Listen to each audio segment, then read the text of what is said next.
ಹುಲಿ ಬಸವರಾಜ್ ಪಾಟೀಲ್ ಯತ್ನಾಳ್, ಅದೇ ರೀತಿಯಲ್ಲಿ ಹಠವಾದಿ ನಾರಾಯಣ ಸ್ವಾಮಿ, ಇವರೆಲ್ಲ ಮೌನಕ್ಕೆ ಶರಣಾಗಿದ್ದಾರೆ ಅಥವಾ ಎಲ್ಲೋ ಮಸೀದಿಯಲ್ಲಿ ದೇವರನ್ನು ಹುಡುಕುತ್ತಿದ್ದಾರೆ.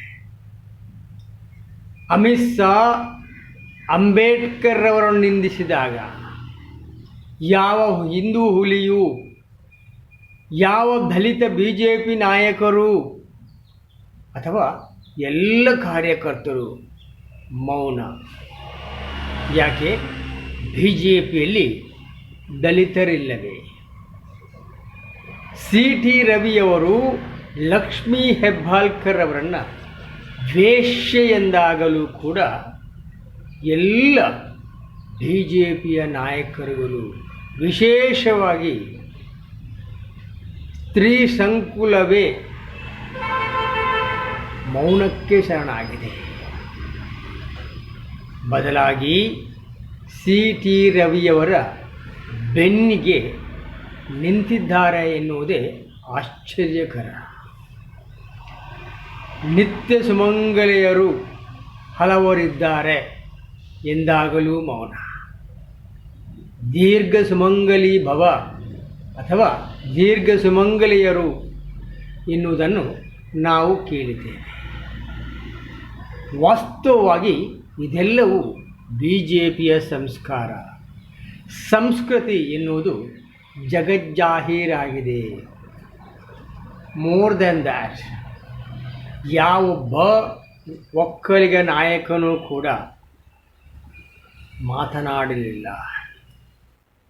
ಸ್ವಾಮೀಜಿಗಳು ಮೌನ, ಮಠಾಧೀಶರು ಕೂಡ ಮೌನಕ್ಕೆ ಶರಣಾಗಿದ್ದಾರೆ.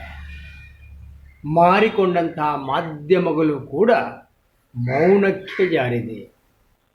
ಕಾರಣ, ಇವರೆಲ್ಲರೂ ಕೂಡ BJPಯ ಹಿಂದುತ್ವದ ಗುತ್ತಿಗೆಯನ್ನು ಪಡೆದಿದ್ದಾರೆ. ಇದು ವಾಸ್ತವ ಸತ್ಯ. ಕೊನೆಯದಾಗಿ, ನಿನ್ನೆ ಹನಿ ಟ್ರ್ಯಾಪ್ ಜನಕ ಹಣಿರತ್ನ ಯಾನೆ ಮುನಿರತ್ನ ಇವರು ಹಲವರಿಗೆ ಏಡ್ಸ್ ಎಂಬಂತಹ ಮಾರಣಾಂತಿಕ ರೋಗವನ್ನು ಹರಡಿಸುವಲ್ಲಿ ಅಥವಾ ಹರಡುವರೆ ಪ್ರಯತ್ನಿಸಿದವರು ಎಂದಾದರೂ ತಪ್ಪಾಗಲಿಕ್ಕಿಲ್ಲ. ಅದರಲ್ಲೂ ಕೂಡ ವಿಪಕ್ಷ ನಾಯಕನಾದಂಥ R. ಅಶೋಕರವರಿಗೆ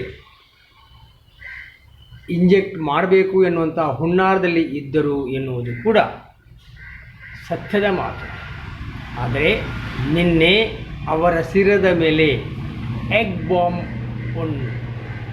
ಅಥವಾ ಮೊಟ್ಟೆ ಎಸೆದದ್ದು ಅಕ್ಷಮ್ಯ ಖಂಡನೀಯ. ಅವರು ಜವಾಬ್ದಾರಿಯುತ ಶಾಸಕರಾಗಿ ಜವಾಬ್ದಾರಿಯನ್ನು ಮರೆತವರಾಗಿದ್ದರೂ ಕೂಡ ಮೊಟ್ಟೆ ಎಸೆದದ್ದು ತಪ್ಪು. ಅದನ್ನು ನಾನು ಖಂಡಿಸುತ್ತೇನೆ. ಆದರೆ ಒಂದು BJPಯ ರಾಷ್ಟ್ರೀಯ ಹಾಗೂ ರಾಜ್ಯ ನಾಯಕರುಗಳು ಅವರ ಹೇಳಿಕೆಗಳಿಂದ ಆದಂಥ ಡ್ಯಾಮೇಜ್ ಕಂಟ್ರೋಲ್ಗೋಸ್ಕರ ಅಥವಾ ಆ ವಿಷಯಾಂತರ ಮಾಡಲು ಕಂಗೆಟ್ಟಂಥ BJP ಪಕ್ಷಕ್ಕೆ ಮುನಿರತ್ನವರು ಹೇಳಿ ಚಿತ್ರೋದ್ಯಮದಲ್ಲಿ ನಿರ್ದೇಶಕರಾಗಿದ್ದವರು.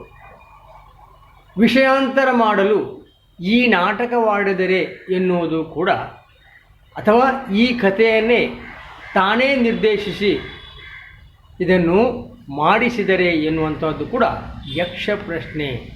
ಅದು ಹೌದು ಎಂದಾದಲ್ಲಿ ಮುನಿರತ್ನರಿಗೂ ಕೂಡ ಶಿಕ್ಷೆಯಾಗಲಿ, ಇಲ್ಲವಾದಲ್ಲಿ ಅಪರಾಧಿಗಳಿಗೆ ಶಿಕ್ಷೆಯಾಗಲಿ. ಜೈ ಹಿಂದ್.